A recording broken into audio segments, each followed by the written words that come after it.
पिंपरी चिंचवड महानगरपालिका निवडणुकीच्या पार्श्वभूमीवर प्रभाग क्रमांक 23 मधून भारतीय जनता पक्षाने आपली ताकद दाखवत चारही उमेदवारांचे अर्ज अधिकृतपणे दाखल केले आहेत. चिंचवड विधानसभा मतदारसंघाचे आमदार शंकर जगताप यांच्या प्रमुख उपस्थितीत माजी नगरसेवक अभिषेक बारणे, माजी नगरसेविका मनीषा पवार, तानाजी बारणे आणि नम्रता रवी भिलारे यांनी आपले उमेदवारी अर्ज सादर केले. यावेळी भाजप पदाधिकारी, कार्यकर्ते आणि नागरिकांची मोठी उपस्थिती पाहायला मिळाली. प्रभाग क्रमांक 23च्या सर्वांगीण विकासासाठी रस्ते, पाणीपुरवठा, ड्रेनेज, स्वच्छता, महिला व युवकांसाठी सुविधा तसेच मूलभूत नागरी प्रश्न सोडवण्यावर भर देणार असल्याची ग्वाही उमेदवारांनी दिली.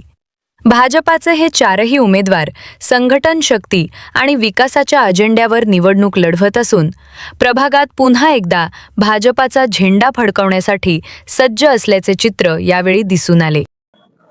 आज उमेदवारी अर्ज भरलेला आहे, काय पहिली प्रतिक्रिया?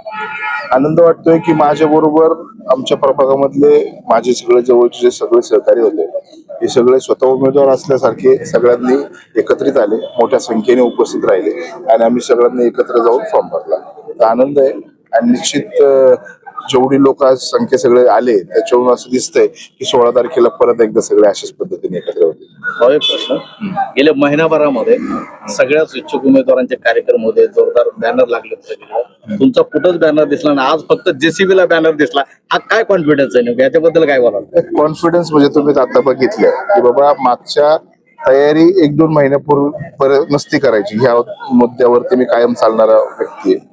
2012ला मला पराजय आल्यानंतर 12 पासून 17 पर्यंत काम करत राहिलो. 17ला मला सगळ्या लोकांनी त्याची पोचपावती दिली. 17ला पोचपावती दिली, मी निवडून गेलो आणि 17 ते 22 हा जो माझा निवडणुकीचा काळ होता, या काळामध्ये निवडून आल्यानंतर मी जी काही कामं सगळ्यांसाठी करण्याचा प्रयत्न केला, लहान असतील, थोर असतील, मोठे असतील, सर्वांसाठी खूप जो काही प्रयत्न केला, माझे सहकारी जे माझ्या बरोबर होते ते सगळ्यांना घेऊन मी तो प्रयत्न केला. आणि आज काय जरी मागच्या 3 वर्षापासून प्रशासन असलं तरी आज तगायत मी ते काम चालूच ठेवलेलं आहे. त्याच्यामुळे रोजच प्रभागात असल्यामुळं त्यासाठी वेगळं विशेष मला वाटलं नाही की वेगळं काय हे करावं. परंतु आज सगळ्यांच्या आग्रहा खातर की आपण फॉर्म भरताना आपण सगळं एकत्र जायचंय हे सगळ्यांनी मला सांगितल्यानंतर आम्ही सगळे एकत्र झालो आणि एकत्र आज आम्ही एकत्र मिळून फॉर्म भरलो. आताच्या इलेक्शन संदर्भात नागरिकांना काय आव्हान? नागरिक म्हणजे माझं कुटुंबच आहे सगळं, की आव्हान आता तेच बाकीच्यांना आव्हान करतात की हे तर मला फिरून माझ्यापर्यंत येते.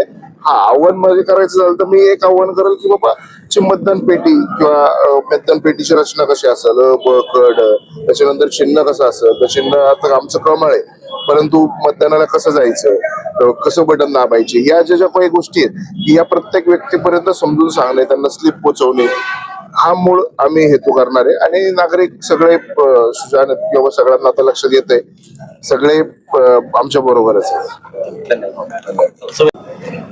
मी जनतेला एकच आवाहन करेन की आज बघायला गेलं तर आपल्या वॉर्डमध्ये बरेच काही कामं झालेले आहेत. आपले प्रभाग असेल, तेरगाव हॉस्पिटल असेल, सिमेंट कॉन्क्रीटचे रस्ते असतील, त्या पलीकडे सुद्धा माझी महिला सक्षम आणि सुरक्षित झाली पाहिजे. आपल्या